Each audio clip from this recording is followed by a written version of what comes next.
മുനീർ സാഹിബിനെ കാണാൻ വേണ്ടി വന്നതായിരുന്നു.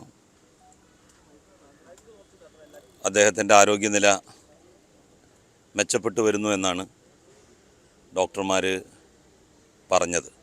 അദ്ദേഹത്തിൻ്റെ മകൻ ഡോക്ടറെയും ബന്ധപ്പെട്ടിരുന്നു. അവരുമായിട്ട് ഒരുപാട് സംസാരിച്ചു. മുനീർ സാഹിബ് മുസ്ലിം യൂത്ത് ലീഗിൻ്റെ പ്രസിഡൻറ്റും ഞാൻ ജനറൽ സെക്രട്ടറിയുമായി ഏതാണ്ട് 5 വർഷം ഞങ്ങൾ ഒരുമിച്ച് തന്നെ ഉണ്ടായിരുന്നു. പാർട്ടിയിൽ നിന്ന് പോകേണ്ടി വന്നതിന് ശേഷവും മുനീർ സാഹിബുമായിട്ടുള്ള വ്യക്തിപരമായിട്ടുള്ള ബന്ധം ഞാൻ കാത്തു സൂക്ഷിച്ചിരുന്നു.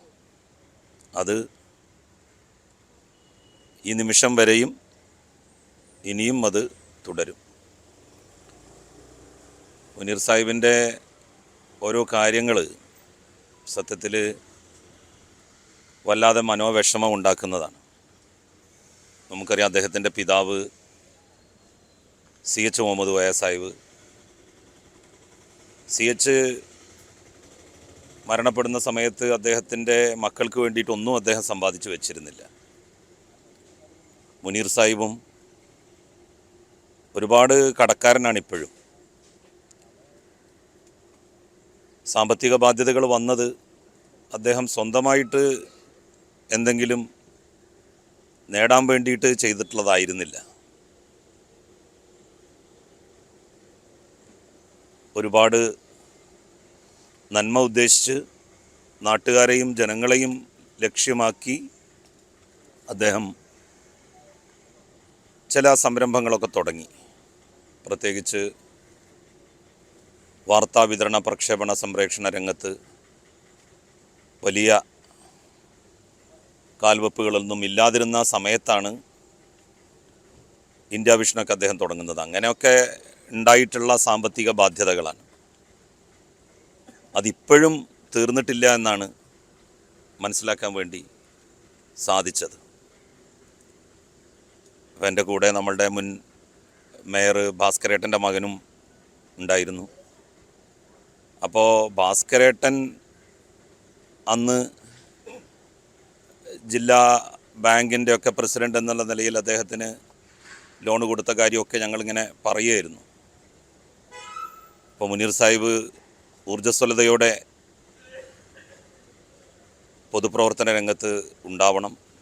ഞങ്ങൾക്കൊക്കെ CHൻ്റെയും മുനീർ സാഹിബിൻ്റെയും ഒക്കെ പൊതുജീവിതം വലിയ ആശ്വാസവും ആവേശവും നൽകിയിട്ടുള്ളതാണ്.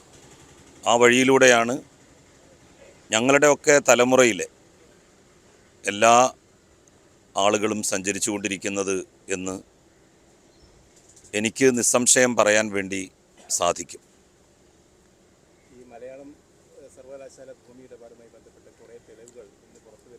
അതൊക്കെ ഞാൻ പിന്നെ അവിടെ വെച്ചിട്ട് ഞാൻ പിന്നെ പറയുന്നുണ്ട്. ഇപ്പോൾ ഞാൻ ഇതുമായി ബന്ധപ്പെട്ടിട്ട് മാത്രമേ പറയുന്നു. ഞാൻ 5 മണിക്ക് പ്രസ് മീറ്റ് വിളിച്ചിട്ടുണ്ട് ഞാൻ അവിടെ തന്നെ. എന്താ അതൊക്കെ അതൊക്കെ എത്രയോ കൊല്ലം മുമ്പ് കഴിഞ്ഞതാണല്ലോ. നമുക്ക് നോക്കാം. ഞാൻ അവരുടെ കൂടെ തന്നെ ഉണ്ടാവും, അവരുടെ കൂടെ നിൽക്കും. എന്തിന്? ഏത് അന്വേഷണവും അവർ പറയുന്ന അന്വേഷണം നടത്തണമെന്ന് ആദ്യം ഒപ്പിട്ട് കൊടുക്കുന്ന ആൾ ഞാനായിരിക്കും.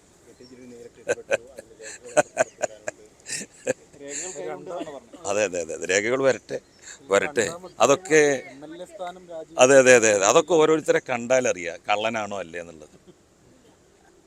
നിങ്ങൾ എൻ്റെ ഡ്രസ്സ് നോക്കിയാൽ അറിയാം നിങ്ങൾക്ക് ഞാൻ ബ്രാൻഡഡ് ഷർട്ടാണോ ഉപയോഗിക്കുന്നത്, എൻ്റെ പോക്കറ്റിൽ പിന്നെ എന്താ പറയുക പിന്നെ നല്ല വിലപിടിപ്പുള്ള പിന്നെ പേനയാണോ ഇരിക്കുന്നത്, ഞാൻ ഉപയോഗിക്കുന്ന കണ്ണടക്ക് 1,00,000 രൂപയുണ്ടോ, ഞാൻ കെട്ടിയിരിക്കുന്ന വാച്ച് ലക്ഷങ്ങൾ വിലമതിക്കുന്നതാണോ, ഇതൊക്കെ നോക്കിയാൽ തന്നെ ഒരാളെ നമുക്ക് വിലയിരുത്താൻ പറ്റും. അപ്പോൾ പിന്നെ ഞാൻ വളരെ പരിമിതമായി ജീവിക്കണമെന്ന് ആഗ്രഹിക്കുന്ന ഒരാളാണ്. നിങ്ങൾക്ക് എൻ്റെ വീട്ടിൽ വന്നാൽ എൻ്റെ വീടും കാണാൻ വേണ്ടി സാധിക്കും. അപ്പോൾ പിന്നെ കിട്ടുന്ന വരുമാനത്തിനനുസരിച്ച് ജീവിക്കണമെന്ന് ആഗ്രഹമുള്ള ഒരാളാണ് ഞാൻ.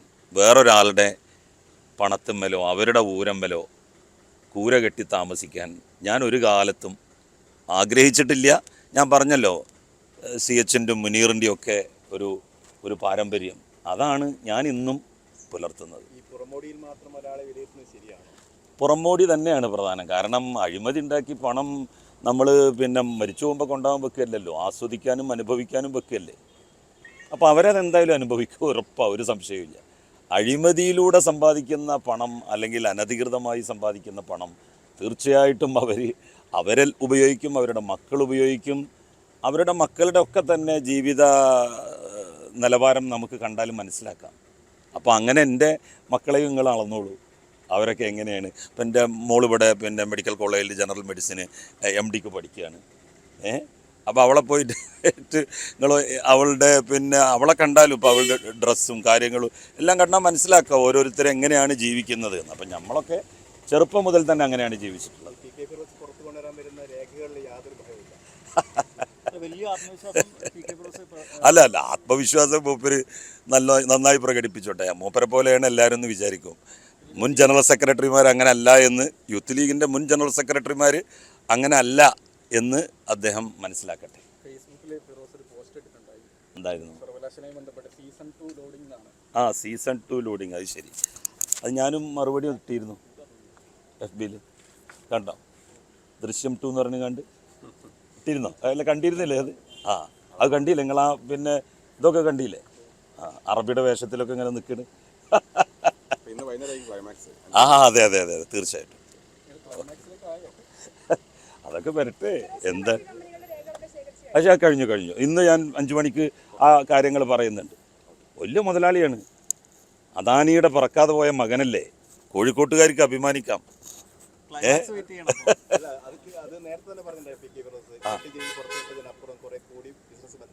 ഉണ്ട് എന്നല്ലേ? എത്ര വലിയ ബിസിനസ്സുകാരനാകാനേ. IIM-ലൊക്കെ ശരിക്കും ലെക്ചറായിട്ട് പോകണം മൂപ്പര്. കാരണം എന്താ വെച്ചാൽ ഒരു പിന്നെ പൈസ ഇല്ലാതെ ഇവിടെ യൂത്ത് ലീഗിൻ്റെ സംസ്ഥാന ജനറൽ സെക്രട്ടറി എന്നുള്ള നിലയിൽ പ്രവർത്തിക്കുക, എന്നിട്ട് ഗൾഫ് നാടുകളിൽ വലിയ ബിസിനസ് സാമ്രാജ്യങ്ങൾ പടുത്തുയർത്തുക. അദാനിനൊക്കെ പിന്നിലാക്കും മൂപ്പരെന്ന് എനിക്ക് തോന്നുന്നത്. അദാനിയുടെ പറക്കാതെ പോയ മകൻ കോഴിക്കോട്ടാണെന്ന് പറയുന്നതിൽ കോഴിക്കോട്ടെ പത്രക്കാർക്ക് അഭിമാനിക്കാം. ഇത്രയും ഭയങ്കര ഒരു എന്താ പറയുക, ഒരു അത്രയും ഗംഭീരനായിട്ടുള്ള ഒരു ഓണ്ടർപ്രണർ.